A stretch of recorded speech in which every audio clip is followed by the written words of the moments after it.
Hello and welcome to another edition of Kaleidoscope on Channels Television. Thank you so much for joining us on the program. I'm Anne Nwawadu. Today, we speak with the Chief Executive Officer of Union Bank of Nigeria PLC, Emeka Imuwa, on how the financial institution implements its sustainability initiatives. Also, a chat with the Executive Director, Corporate Affairs and Services of Total E&P Nigeria Limited, Abiodun Afolabi, reveals how important partnership is for the international oil and gas company. Union Bank of Nigeria PLC is over 100 years old, but let's find out more about their history. Established in 1917, Union Bank is one of Nigeria's longest-standing and most respected financial institutions, offering banking services to individuals, small and medium enterprises, and large corporations, with a vision to become Nigeria's most reliable and trusted banking partner. In July 2009, it was rated the 556th largest bank in the world and the 14th largest bank in Africa. The bank's history can be traced to 1836, when London bankers and British merchants obtained a royal charter to conduct banking business in the Caribbean. These group of investors then formed Colonial Bank, which began operations in Nigeria in 1917. In 1925, Barclays Bank acquired Colonial Bank, and between 1925 and 1950, commercial expansion was hampered by the Great Depression and World War II. In 1971, the shares of the bank stock were listed on the Nigerian Stock Exchange, and in 1979, it changed its name to Union Bank of Nigeria PLC to reflect its new ownership structure. Union Bank offers savings and deposit account services, funds transfer, foreign currency domiciliation, loans, overdraft, equipment leasing, and trade finance provided through electronic channels. With an extensive network of over 240 sales and service centers and over 977 automated telemachines spread across Nigeria, Union Bank employs all its resources in the achievements of its mission to make lives better by delivering the simplest, smartest solutions and guaranteeing the best experience every time. Let's now hear from my guest, the CEO of Union Bank of Nigeria PLC, Emeka Imuwa. At the time of your appointment, your focus or mission was to refocus Union Bank to the path of profitability. 8 years down the line, can you say that you're pleased with what you have achieved so far? The simple answer is yes. When we set out, we had a clear goal, basically to become a highly respected provider of quality banking services in Nigeria and the country's most reliable and trusted bank. That was our mission, and we set that ambition was set on a number of strategic pillars: customer experience, the client base, talent, banking platform, professional standards, and earnings, of course. Right? Last but not the least was earnings. And on the back of that, we started a very robust transformation program, and that involved investments in people, investments in systems, investment in the platforms, process and structure, essentially rebuilding the bank. And at the heart of this was transforming our digital channels, and that has actually played out quite well in this last 9 months. Where we've had the COVID-19 experience, we've seen all those investments come to play an important role. When we look at our year-on-year growth, from a customer base, we've seen a 25% increase in our customer base in the last 12 months. And over the years, we have seen consistency in profitability. From when we started this process to now, there's been consistent growth and strength in our earnings. Last year we had our most profitable year.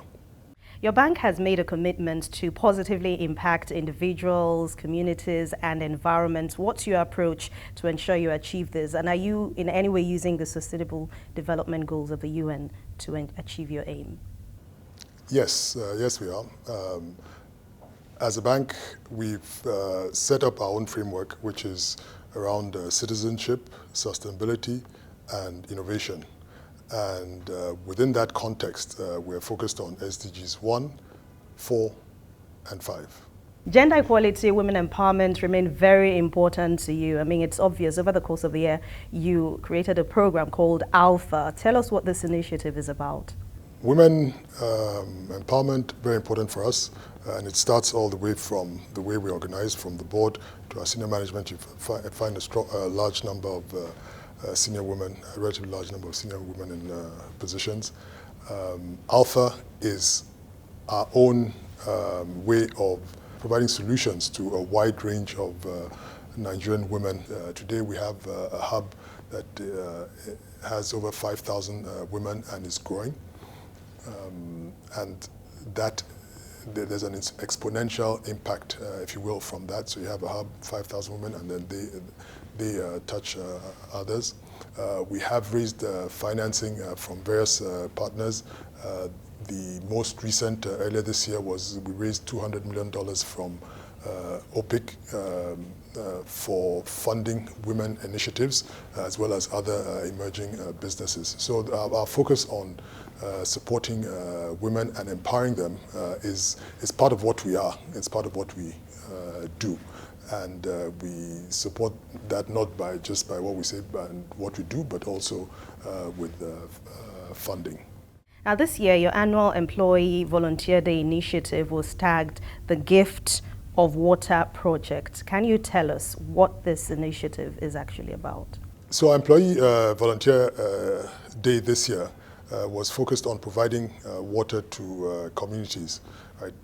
And we chose that because of what we saw within the context of COVID-19, and one of the most effective ways of reducing infection was washing hands. So there are communities that don't have access to water, and we felt that if we could contribute to those communities, provide water, would help reduce any infections. So what we did was we asked all our colleagues to contribute a minimum of 1,000 naira. So we had over 3,000 people who contributed at least 1,000 naira.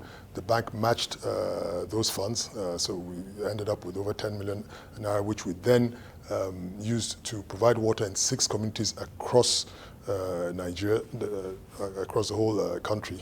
And in that process, there were about 15,000 individuals, 15,000 people in communities that now had direct access to good water.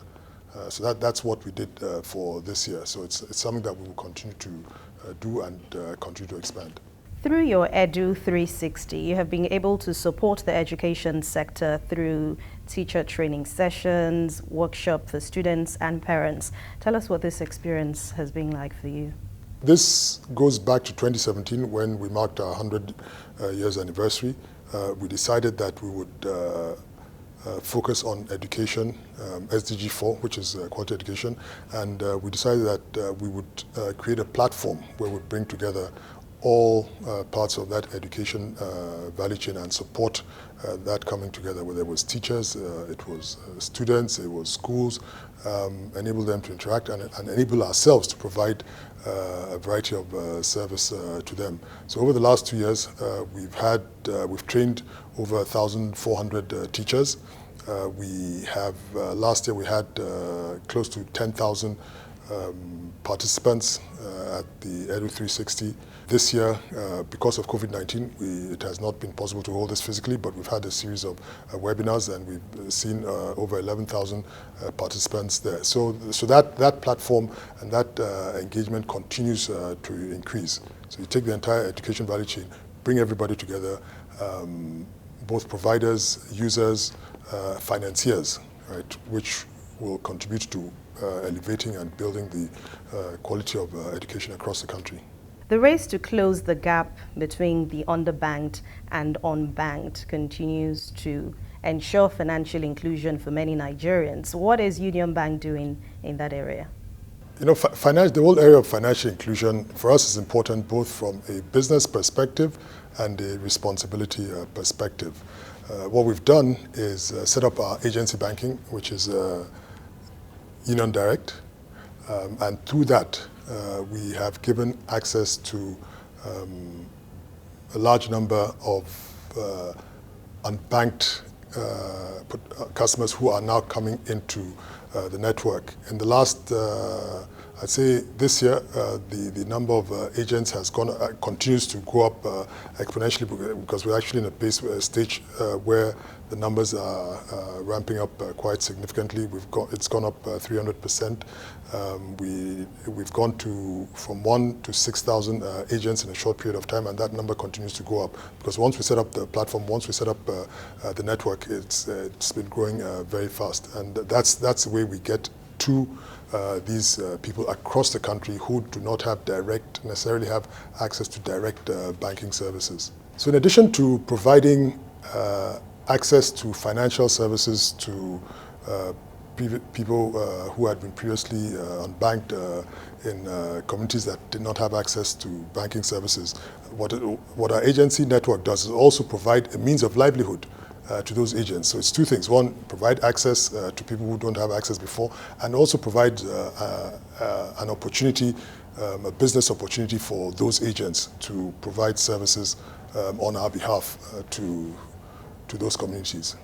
Union Bank's focus on strategic partnerships has seen involvements in several initiatives. Going forward, are you hoping to build more of these partnerships? Absolutely. As long as we're in business, it is our intention to continue to build partnerships, support the community. I'll give you an example of some of the things that we've done and what we expect to build on. We've worked on a partnership with Awari in the technology space on the next robotics challenge. So in the technology area, we have partnerships on women empowerment. We have had partnerships where we've empowered women. There's a girls' coding camp. We've been supporting that for years, where young women are now learning coding skills, and that has worked well. We have a partnership with Mama Money for women as well. So there are a number of partnerships that we have with women.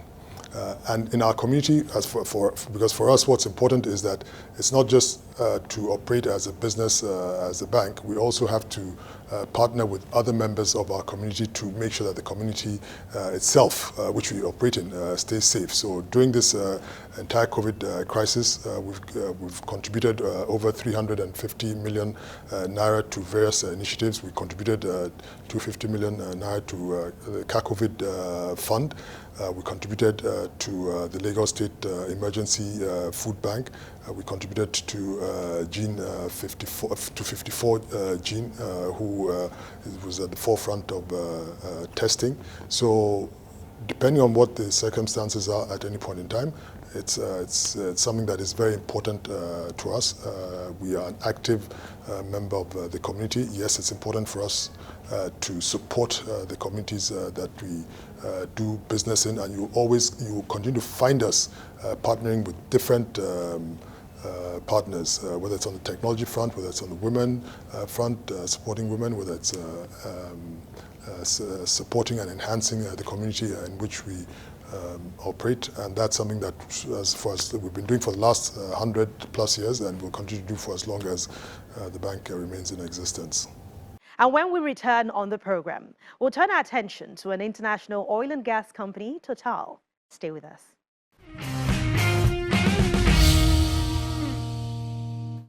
Welcome back. You're still watching Kaleidoscope on Channels Television.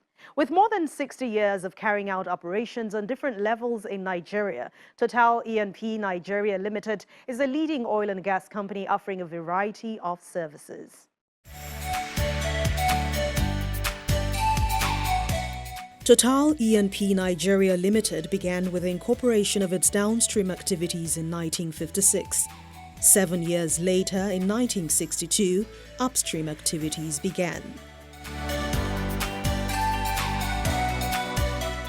The downstream, managed by Total Nigeria plc, has grown with extensive distribution network of 577 service stations with a wide range of top-quality service to its customers from 17 customer service centers, 5 white product depots, 2 lubricants blending plants, and numerous industrial outlets across Nigeria.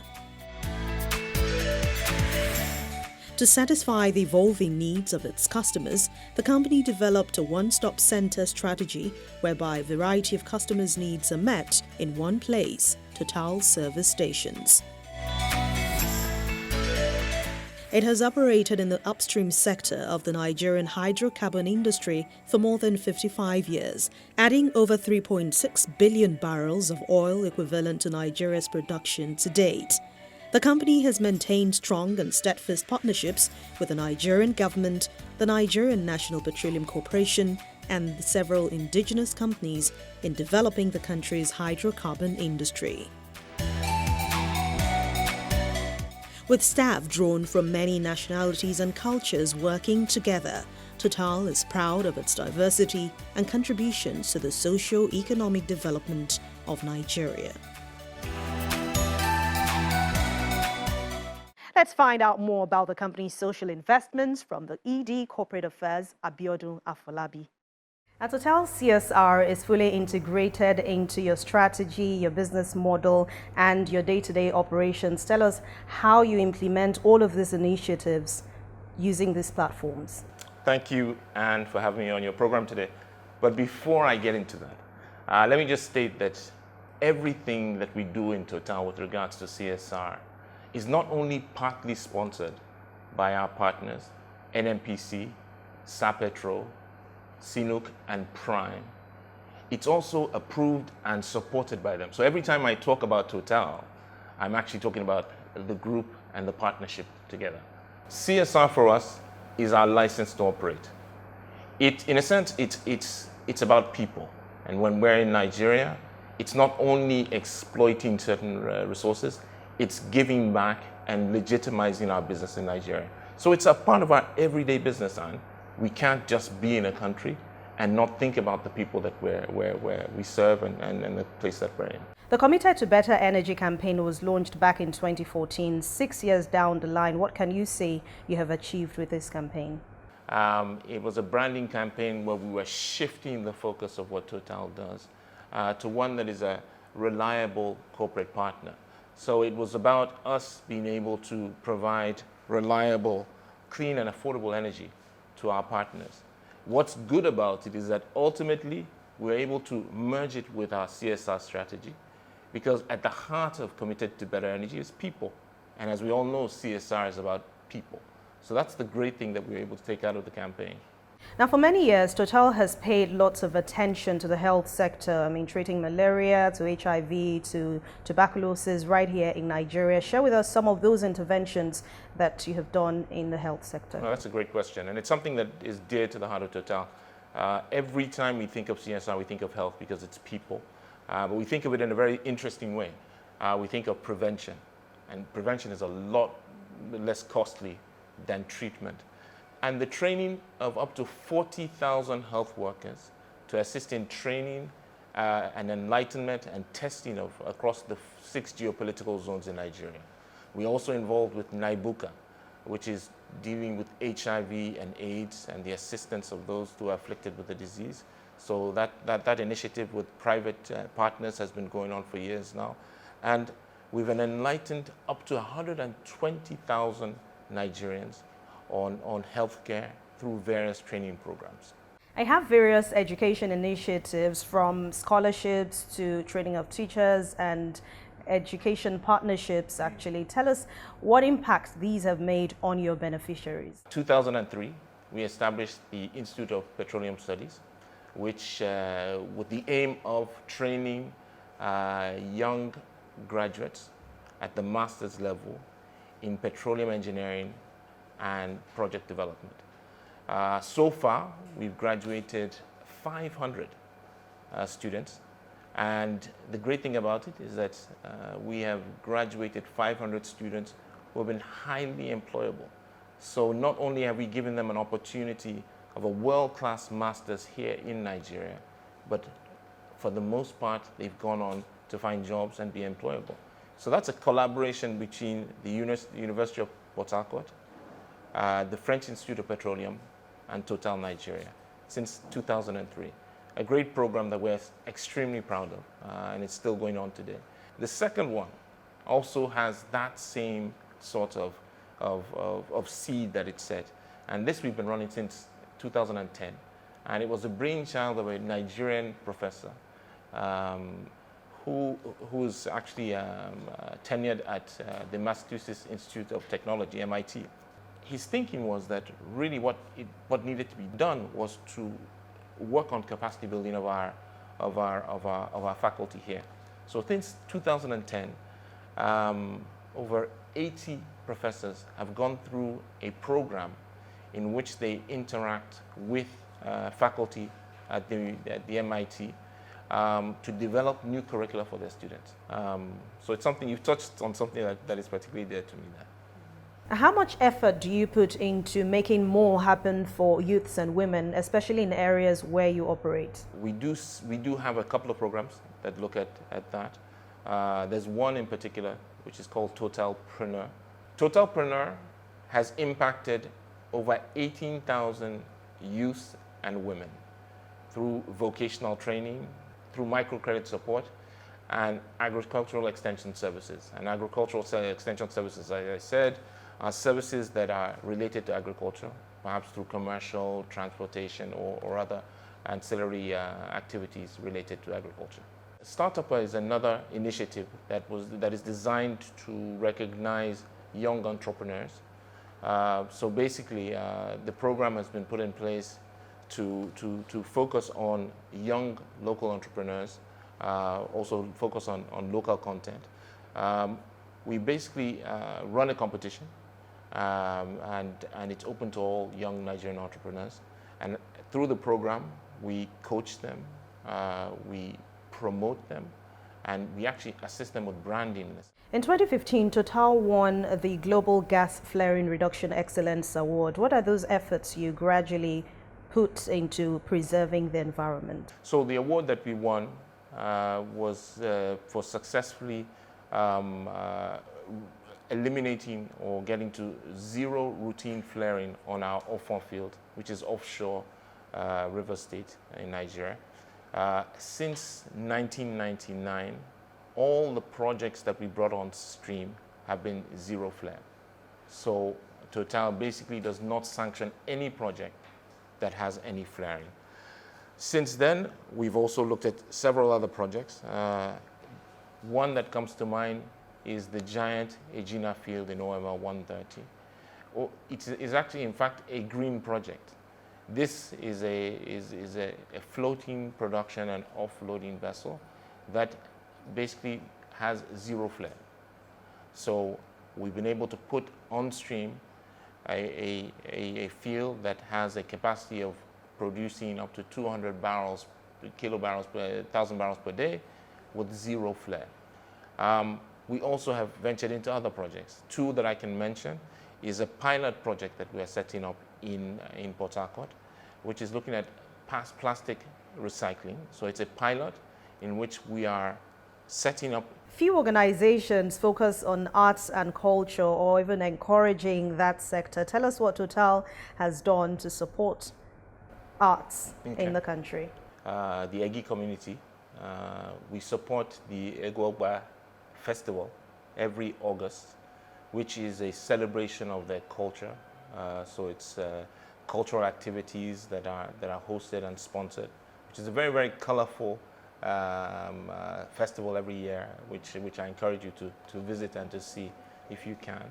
Another one closer to Lagos is the Musical Society of Nigeria, MUSON, where we sponsor artists and programs throughout the year. The jewel in the crown being the festival at the end of the year, which we host the gala at the end of the year. And something that was recently put in place, which is quite touching. I think since 2019, Palettes and Strokes, as they call it, is an activity in which we host and we sponsor young aspiring students in schools. Apart from that, in the past, we've hosted a number of exhibitions, both in our premises or even in Paris, for artists and renowned artists in Nigeria, just to celebrate Nigeria's art. You have executed various projects across states in Nigeria, and I'm sure you're happy that you're putting smiles on people's faces. Share with us some of those stories, amazing stories that have touched lives across the country. We're very delighted that we could touch the length and breadth of Nigeria and to touch so many lives, especially of the underserved in Nigeria. From a maternal and child referral center in the war-ravaged Bama town in Borno, to a state-of-the-art mammography center in Anak, Zamfara State, and a science laboratory in the government secondary school in Katsina State. We built and equipped a modern science laboratory in Ere community, Adoodu, Ota local government area of Ogun State. Under our skills acquisition program in Akwa Ibom and River State, we're able to train up to 500 youth entrepreneurs. Our joint venture scholarships offers up to 3,300 dedicated scholarships to our community, while our national scholarships we do on an annual basis to up to 1,600 students in our tertiary institutions. In another decade or more, how much impact do you see Total making in terms of corporate social responsibility initiatives? In another decade or so, I hope we continue, and I know we'll continue, to be the responsible energy major, committed to better energy. And as I said, that's committed to an affordable, reliable, and a clean energy for all. So I hope that we will continue to leave that impact, far-reaching impact on the social economic environment, on the environment itself, and that footprint that we leave will not only be to you, my immediate neighbor, but to everyone in the 6 geopolitical regions of this country. We say well done to all those improving the communities around them. And this is where we end Kaleidoscope for today. Thank you so much for watching. Don't forget, find out more on our social media handles and on our website, and connect with us and watch more editions on youtube.com/channelsweb. I'll see you again next time. I'm Anne Nwaudu. Thanks for watching.